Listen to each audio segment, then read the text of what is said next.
Ghana has taken the historic, courageous and necessary step of formally dragging the Republic of South Africa before the entire African Union over the relentless, savage and ever-escalating xenophobic attacks that are slaughtering, looting, humiliating and terrorizing fellow African brothers and sisters on South African soil right now in 2026. This is not politics. This is a moral emergency. This is Pan-Africanism fighting for its very survival against the cancerous hatred that threatens to reduce our shared aspirations for unity, dignity and prosperity to ashes. As a fearless Pan-Africanist international investigative journalist who has covered conflicts, diplomatic crises and liberation struggles across Africa and the diaspora, I stand here today with unfiltered truth. South Africa's repeated descent into xenophobic barbarism is a dagger plunged into the heart of everything our ancestors fought for, from the anti-apartheid trenches to the independence fires lit by Nkrumah, Nyerere, Lumumba and Sankara. Enough is enough! The explosive letter dropped like a thunderbolt on May 6, 2026. Ghana's dynamic and principled Foreign Affairs Minister Samuel Okudzeto Ablakwa penned a document that will echo through the annals of continental history. He demanded without hesitation that the African Union place the growing xenophobic attacks against African migrants in South Africa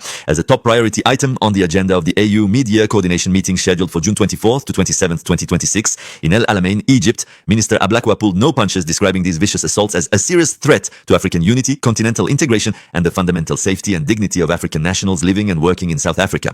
He explicitly cited violations of the African Charter on Human and People's Rights, the betrayal of Pan-African ideals and the direct sabotage of the African Continental Free Trade Area, AFCFTA, which is supposed to bind us together economically but is being ripped apart by hatred and violence. Ghana's demands are bold and comprehensive: immediate formal discussion at AU level, establishment of stronger and more effective AU monitoring and rapid response mechanisms, deployment of a credible independent fact-finding mission to probe the roots and scale of the violence, and genuine structured dialogue and reconciliation processes involving all stakeholders across the continent. The letter powerfully reminds South Africa and the entire AU of the immense solidarity, sacrifices, blood, resources and diplomatic muscle that African nations poured into the anti-apartheid struggle. No African should be dehumanized on African soil.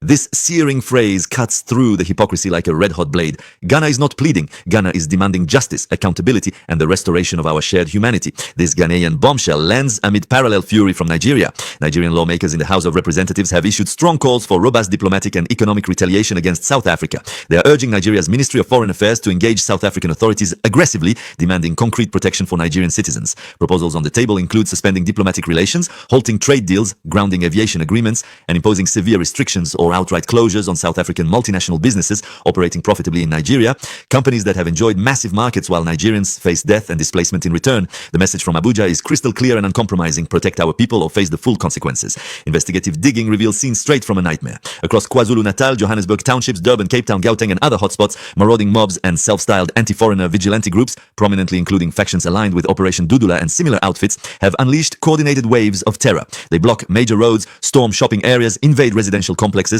loot businesses, assault individuals, and issue terrifying ultimatums: pack your bags and go fix your own failing country.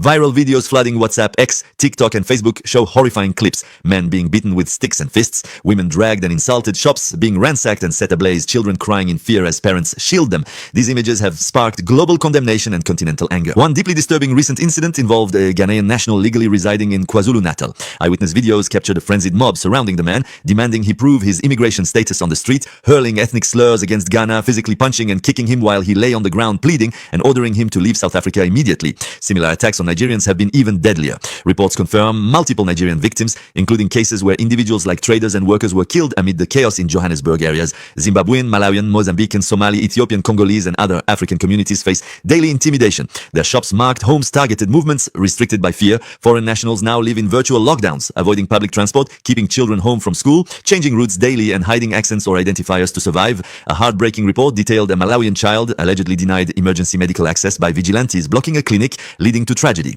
This is not sporadic crime, this is systematic terror fueled by hate. To truly understand this monster, we must dissect it layer by layer with unflinching honesty. Xenophobia in South Africa is the irrational, violent rejection of fellow Africans, black brothers and sisters who migrated in search of economic opportunities, safety from conflicts, or better futures. South Africa's relatively advanced infrastructure and economy have long attracted migrants who contribute enormously as entrepreneurs running spaza shops